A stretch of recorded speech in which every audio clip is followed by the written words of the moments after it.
位观众朋友们，大家好，我是一奴，欢迎回到我的频道。今天的红石百科要讲的主题是熔炉。熔炉是一个很早期就会接触到的东西，然而当你想盖大型建筑或是有大量的矿物需要烧的时候，使用熔炉会变得繁琐又费时，因此自动熔炉变得格外的重要。那我们话不多说，马上开始吧。当你的需求没有太大，只是追求便利性的话呢，小型的自动熔炉就十分足够了。其中还分成地毯复制和手动补燃料两种。地毯复制的优点呢，是它燃料易取得，但是缺点呢是开下去常常会造成伺服器的卡顿。手动补燃料只是需要大量的煤炭，如果有吊力农场的话会比较方便，但仍需要搬运燃料，各有优缺点。这台呢是由黑山大叔所设计的小型熔炉组，那我们开下去让大家看看如何运作吧。首先把带燃物放在这边，然后拉下拉杆，漏斗矿车就会开始跑出来，然后同时这个地毯复制也会开始运作，然后复制的地毯呢会透过这边的漏斗送到每一个熔炉里面，然后漏斗矿车会从这个铁轨把带燃物送到熔炉里，然后这边就是收集的地方。而大型的自动熔炉常见的有320及1728两种，顾名思义就是同时有320台及1728台熔炉同时运作，前者是因为漏斗矿车的容量为320个，后者是因为介负壳的容量为1728个，不过建议都不要盖在太常经过的位置，因为这种大型机器都十分的吃资源。接着我们来介绍320熔炉组，这台是由 Mr. Pasby 所设计，功能十分齐全，有半自动解包、3台6倍速打包机，然后地毯复制，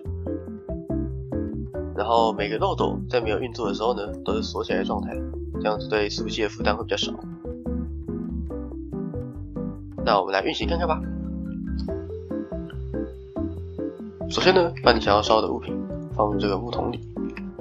然后呢，它就会从这边透过这个透支器运到这边来。那这时候呢，对这个介负盒一直按 Q， 把东西就丢出去。当这个介负盒空了之后呢，就会被自动打盒打掉，然后会从这边流出去，刚刚不然没有吸到了。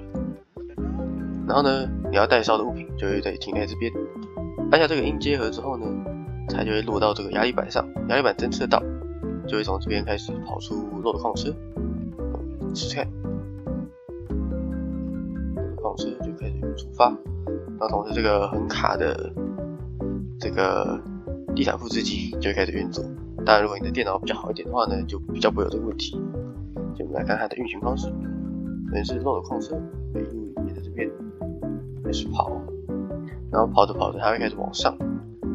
最后呢，如果到这上面的话呢，它就会透过这个被这里烧掉，然后落回我们刚才就是这边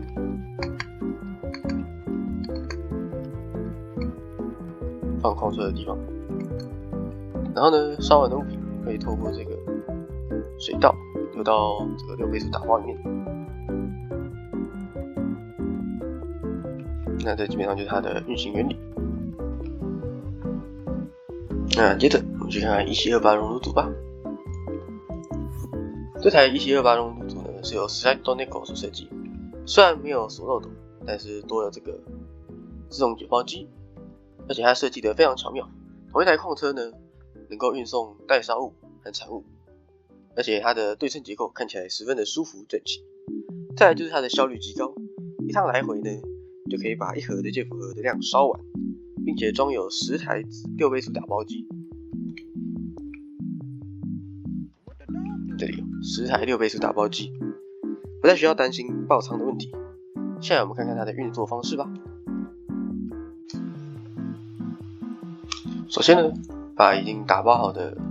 想要烧的物品放入这个箱子里，然后按下开关，这边就开始解包，然后矿车就会开始跑出去。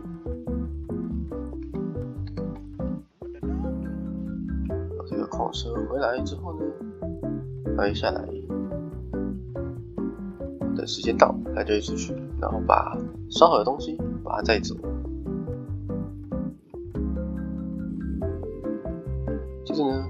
从这边一路跑，然后到这边会把矿车